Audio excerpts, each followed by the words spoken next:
Hi, fellow Disney Plus watcher. I'm so glad you're watching to talk with us about Disney Plus today. And I say us because there is someone next to me, a very good friend of mine. Hi. Say hi. Hi. Say hi. He said hi. Yeah. We were very excited for this show, I think. At least I was. Yeah, the hype was, well, it was not really, I was not really hyped. I saw the trailer and thought, well, it looks fine. Yeah, and that's because it shows so little. Yes. Yeah. Deliberately. And I think that was great. And actually, and this is, it was actually a lie. Robert Rodriguez. Always have Rodriguez. trouble with that name. Okay, Rodriguez. That's better. Robert Rodriguez. He said in an interview that in the trailer, the only thing we see is like the first 15 minutes of the first episode. That is not true. No. I don't know why he wanted to hype us up even further because that got me really hyped. Like, I liked the trailer, but there wasn't much to it because it showed so little. So I thought, okay, well, if that's, then there's so much to unpack. But no, not everything is in this episode that was in the trailer. I don't know why he's getting away with that, but he said it, and he's a liar. But we're still. Everyone I'm glad. at Disney is lying, you know. Yeah, I guess. To hype up the fans, it's a good lying. yeah. I'm not in the movie. He is in the movie. Yeah. Every Marvel movie. Oh, that's with one other recent movie that I'm completely spoiled on. Yeah. Actually, I'm glad there's the Book of Boba Fett now, because I'm completely... there's in our country, there's no lockdown right now. So we were going to see Spider-Man No Way Home, but it wasn't locked down. We couldn't. So I'm kind of not hyped anymore, because it's like someone gives me a plate with food and spits in it and says, you can have it tomorrow. Yep. I'm not... The next day, I'm not as hyped for that... For that meal, because someone ruined it for me the day before. And it's cold. So that's how I feel about Spider-Man No Way Home. Well, I'm still hyped for Spider-Man. I'm kind of a little bit. I dreamt about it last night. Really? Yeah. Okay. I dreamt that I was seeing it in cinemas and it was over, I thought, and then they said, it's just getting started. Oh. And then I woke up. So there's going to be a Spider-Man 4. Okay.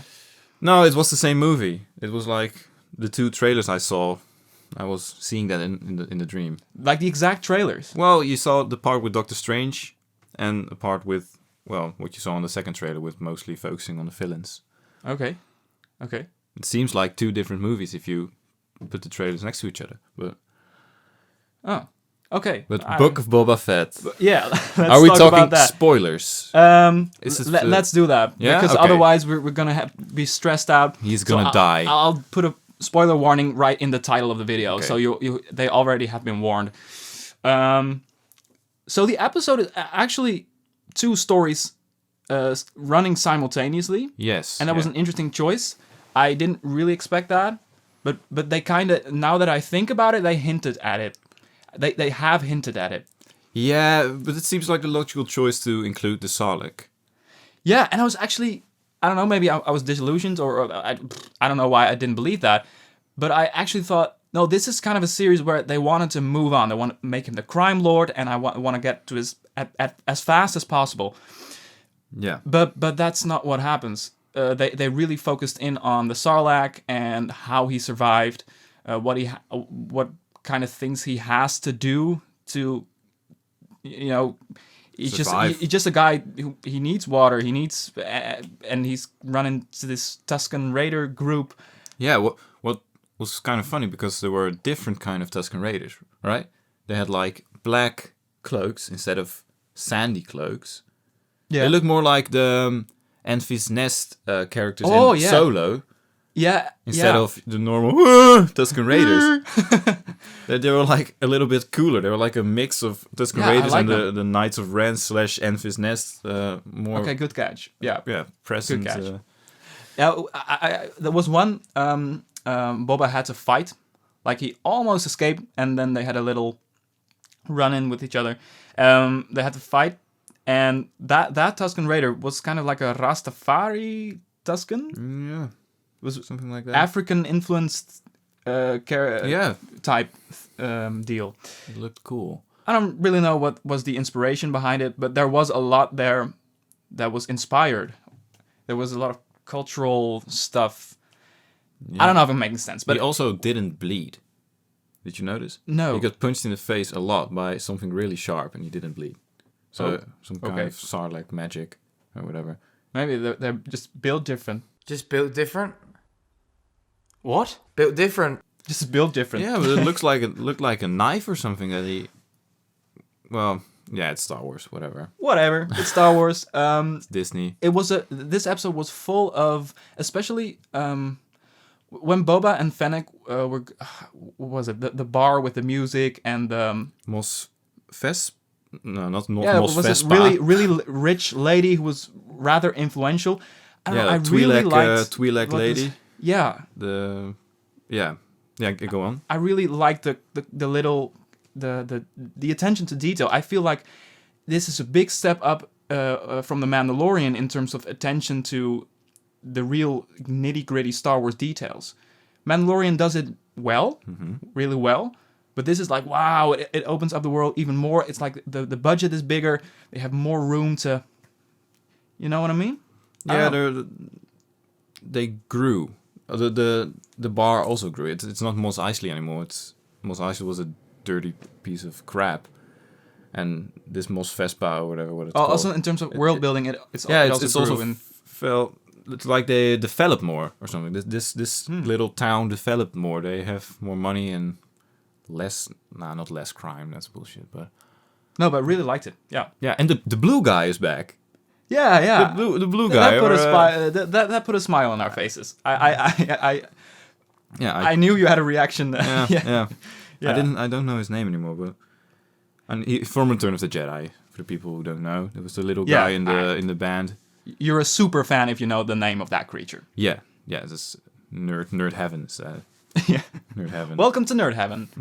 If you die and you go to nerd heaven, you that's see the this blue guy creature. You see tumbling. This creature is right at the portal. His drums. Boca chaka. You know, one very weird detail, I'm just gonna bring it up, is there was a group of these robots, and these are actually really similar to it kind of got me out of the episode. Really similar to the police droids they're now using as police droids in the real world. Those Flying. No, this with these Oh, weird legs. The weird-looking dogs. Yeah, the dog police. Dog bots. I can't. After recording, I'm gonna look it up, and there's something on the screen where I don't know. I don't know it right now, but it's really. Maybe they used them for police dogs, but on this planet they just use it for normal dogs. It was a different design, but it was very similar. So. I want to talk about the helmets. For a minute. Yeah. Because when they entered the bar, they were like, "Hey, do you want me to clean your helmet?" Was, yeah, fine. And after that, he gets his helmet back. The helmet was kind of clean in the first place, but there were coins in there. But what if he didn't notice the coins? That would be awkward. Oh. He thank you, and he put his helmet, and all the coins were dripping out, or he couldn't see, or he choked on a coin. Why didn't they put the coins in the back? It's a visual thing, of course, but. I guess if he did that, I guess there was little Jawas from all over the place. But coin. I can't imitate Jawas, but you're better with voices. How would you impersonate a Jawa? It's just screaming really loud. Okay. Right? Houdini. What do we think of the soundtrack? Yeah, I'm a really big soundtrack guy. I listened to the Mandalorian soundtracks like crazy over the past couple of years. So I'm really, but I guess we had the stereo up pretty loud. Yeah. So I guess you noticed it too. Yeah. I think he found, and this was something I was a bit worried about. Ludwig Göransson. Sorry for slandering his name. Is doing the Book of Boba Fett, and I hope he has a new signature sound for this series to to separate it from the Mandalorian. And I really thought, they're going for the same composer. Is he gonna do something different? And yes, I'm glad he did. It's an even more. It's less tech. It's less the electronics. It's less of that and more of the. Okay, this is really the perfect description. this is a soundtrack. It felt really Mandalorian. Yeah, Still tribal. Like the beats. It's he started making beats, of course, for Childish Gambino, so that are his roots, and it's cool that you can hear the beat making in the soundtrack, but it's not. If you hear it, it's not like he's making a beat. It's the two combined. It's beats, tribal. You also have in the credits somebody started singing, or something. Yeah, but I was a little bit thrown off by that at first. It was really weird. But it's only the beginning that is kind of crazy. The beginning of that little soundtrack theme of his is kind of crazy and really jarring. And I was like, I'm not gonna like this. Blah, what is this? And then it kept on going, and then the theme just developed into something really natural. It has African influences. It has the tribal stuff, and I guess the mafia. A little bit. It's in there. You got a little bit electronic. A little bit. But I'm glad that he isn't, because he's all in on the electronics in Mandalorian. I'm glad that he didn't here. So what do you think of that big weird CGI creature? It's with the six pack and a lot of arms. Yeah, like the Centaur. It's almost not Star Wars, but it really felt Lord of the Rings-y. Yeah. But he was cool. He suddenly appeared out of the sand, so I guess he sleeps under the ground or something. Yeah, I thought he looked really cool, especially when he started walking on 4 arms, and he still had 2 arms up his body, like a centaur. Yeah, and that was really cool. And that's the image that's really the fantasy aspect of it, I guess. Yeah. Yes, and Boba Fett was really proud when he choked him. You can see he felt really manly afterwards. It was like... and he got respected by the Tuscans, so that's a little bit of character development. You just have to choke a creature, an animal you disturbed, but... Yeah, and I was a little bit... when we kept cutting back to the flashback sequences, I was like, I want to go back to the main story.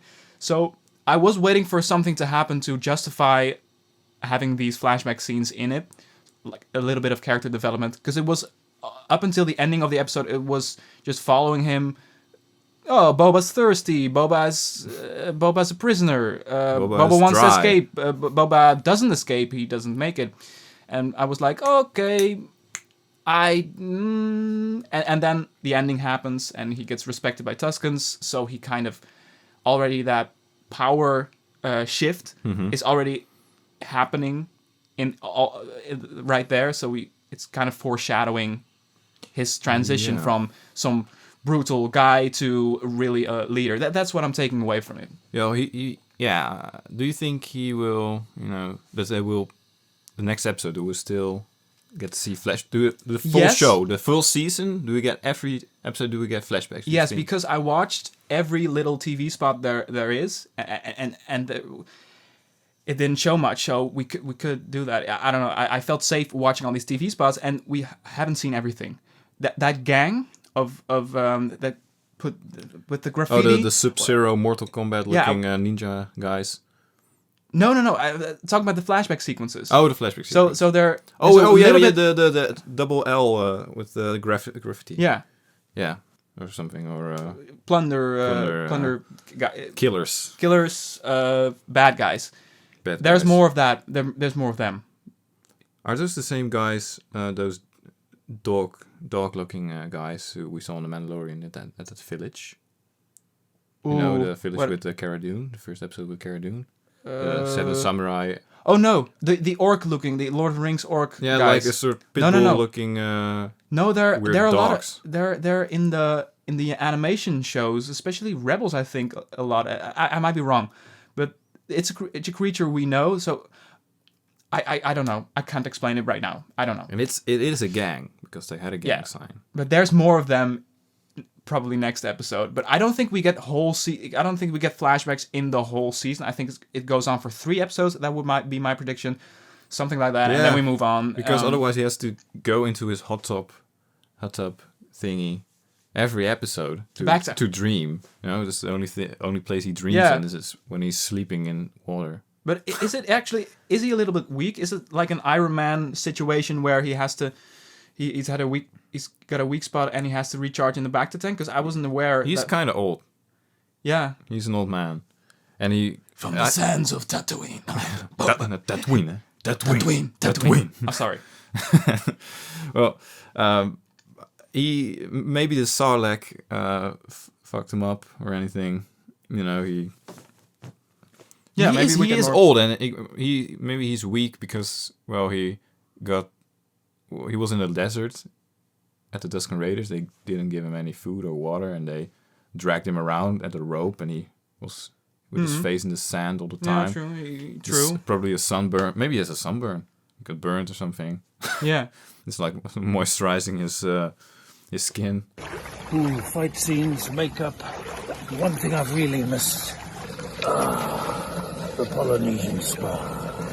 Yeah, his face looks, as we saw in The Mandalorian 2, his face is freaked up. Yeah, but he looks healthy. He looks like he had a little tan going, and he looks good. He is in shape. He took got in care of shape for this himself, show. yeah. Temuera Morrison got in shape. But hey, while watching it, I was like, that character, the voice of that droid, I was like, I know this voice from the IT crowd. Oh no. The IT crowd. I was like, while watching it, That was Matt Berry? It was that droid was Matt Berry. Father!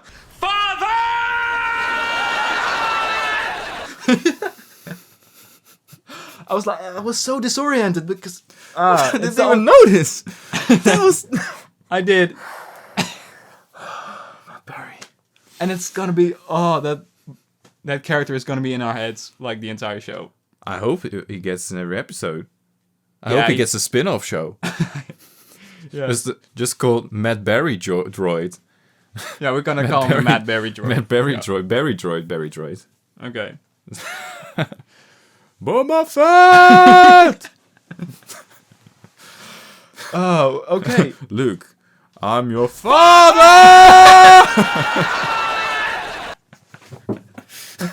Oh, all the people who haven't seen IT Crowd are... Go watch it. Yeah, it's really funny. On what streaming platform is it? I don't know. Netflix. It's on Netflix. Netflix. It's on Netflix. In the Netherlands, it's on Netflix. But this channel is about Disney Plus, so shit, we don't so talk about Netflix. we have to censor the word Netflix. I liked a lot of things. I think we have said a lot of stuff. I liked the title Lord Fett. I like that when I heard that, Lord Fett. Hey, Lord Fett. How you doing? There was one weird sound effect in the soundtrack from Ludwig.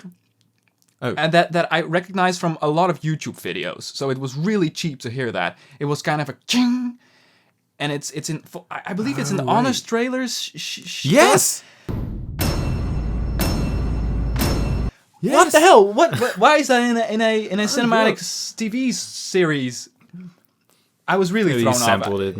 I don't know. It was a really Thought it was- lazy sample. thought it You was hear cool. it in it's the exact sample you hear in a lot of YouTube stuff. Yeah, like when you cut a... Yeah. Yeah. Okay, and so this sound. is kind of the last section where we nitpick about stuff. I want to nitpick about one more thing. I really didn't like the night scene, like the color grading. The color grading when the transferred to the flashback, like No, when he has the the green fight- splinter cell looking or not. Oh, that too. Thank you for bringing that up. I really hated that. It was way I too actually it was Well, actually really It that was green. You can do it grainy- for like a couple of seconds, but it was like really long. Too long? The second time. But ugly looking, just ugly. It's not Yeah. good. it was like you were looking like through an X-ray vision in a game. Yeah, You know, like you have to And maybe spot that's- the enemies. and maybe that's deliberate, but it was really not a good fit.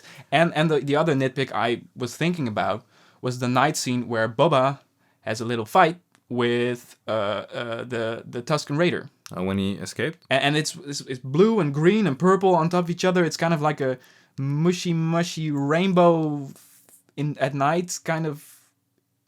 I'm showing the screen. Tatooine. I'm showing the screenshot right now. It was really ugly looking. I don't know. So I didn't really know. Few nitpicks. I was. You have something more? No, not really. So a few nitpicks. Overall, I was really thrilled with this. They upped the ante in terms of world building and little details and callbacks to the episode where he was introduced in The Mandalorian. You have this one shot where he's like with his stick, he's poking that guy, and you see his rage face. You know, like it's like a shot from under where he's like, chuck, and he did that too with a stormtrooper. Oh, so they you think they deliberately it both, staged the shot the exact same way? Yeah. So we would have an. Yeah, it was both directed by Robert Rodriguez. So. Yeah, this episode is the next episode is, I think, Dave Filoni. I don't know. I looked into that and I forgot. But he's not doing the whole show. No. He's doing 3 episodes, I think. 3, okay. But give others a chance, man. Yeah, but it was give others. No, shut up. No, sorry. It was a logical choice for him to start. Yeah, because he introduced Boba again in The Mandalorian episode. Yeah. I don't know. The Rodian, by the way, we have to talk about the Rodian real quick. Oh yeah, the Greedo looking. Yeah, sometimes when you have these laughs in Star Wars, they're not because of good humor, but because of really good, really funny languages that aren't supposed to be funny in universe, but are funny to us. And that was that Rodian guy. I love. Yeah, how do they're boring? Sorry, human characters. How do they not laugh in Star Wars? Yeah, for all these weird creatures around. Rodian, you want to escape? And narky. It's like a really serious situation. They're being tortured. They're not giving any water. And Rodian, you better shut up. And his fingers are looking really weird. He has little nubs on his fingers. Yeah, really long. But they're really ugly in the Clone Wars series. They're really. But why did they? It's not really. Do they get it sticky or something? I don't know. It probably has a function. Touch screens don't work for them. No, they have to get specific phones. But they get a screen protector every time the screen protector gets stuck to their finger or anything. And that's maybe why he's probably really good at digging, because he has to dig to pieces of fruit with water in it that are not really deep into the sand. Yeah. Did you notice? Water. Do you remember that thing from The Mandalorian Chapter 9, The Marshal? Oh my god, I sound like an encyclopedia, but they had a different kind, I guess, but it looked the exact same way. Because in that episode, when they pressed them, they were all kind of big. Smell came out. I don't know. It was a very nasty thing for the Marshal, what was his name, Cobb Vanth, to drink. But here was just water, and it looked the exact same way. So I don't know why they went with that. But no, it's also a small thing that was not really. It also wasn't really deep into the sand. You really have to dig, but why? I didn't really understand. Okay. But that's also a really nitpicky. Yeah, a lot of nitpicks, and my major. It's not even major, but my biggest flaw with this was that I was starting to lose interest with the flashbacks, and then the ending happened. That was the only big thing.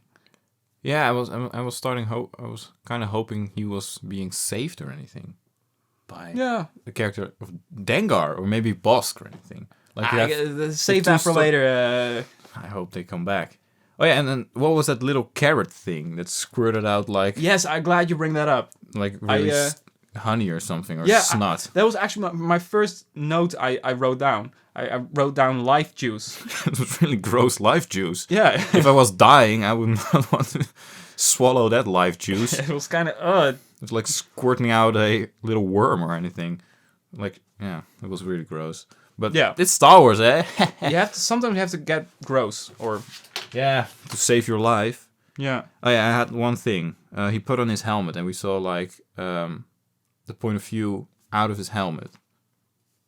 I can't remember. It was a really short shot He put on his helmet, and you see like how do Mandalorian / Boba Fett guys look through their Okay. helmet, and it was really small. Forgot about it. Really narrow. Yeah, Yeah. I was like, that sucks. Yeah. How? What a relief for Din Djarin would that have been when he... Yeah, you can see the ground. You can barely see anything. It's like you had the T shape. Yeah. That's the only thing you see. And then you're a bounty hunter. It's Yeah. it Maybe was really- it gets you focused. It gets you really focused because of it. And that's why they're all such good bounty hunters. You Yeah, know? maybe there's probably an explanation for it. Yeah. For the people who know, So, please let us know in the comments yeah, of why course. Mandalorians chose this design for their helmet. Because What is your it's theory really sucks. about why are they so good at bounty hunting with such a narrow view? That's a good question. Yeah. Also, let us know, by the way, if you enjoyed this kind of format, because normally it's scripted and chopped up and edited like crazy, but I If you hate me, you should just say it. say it right into his face. Yeah, I will read it. Hey, guys, maybe next week it's a normal video. I don't know what we're going to do next week, but I'm really looking forward to it. Maybe I'm back. Maybe. You'll see. It's You'll a see. cliffhanger. But really, thank you very much for watching. If you like this kind of video, of course, a thumbs up would really help. And we're back next week. And I'll also do a special video this Saturday about my top 10 most anticipated Disney Plus shows and movies of 2022. So stay tuned for that. Thank you again for watching. For now, have a wonderful day and see ya. Bye.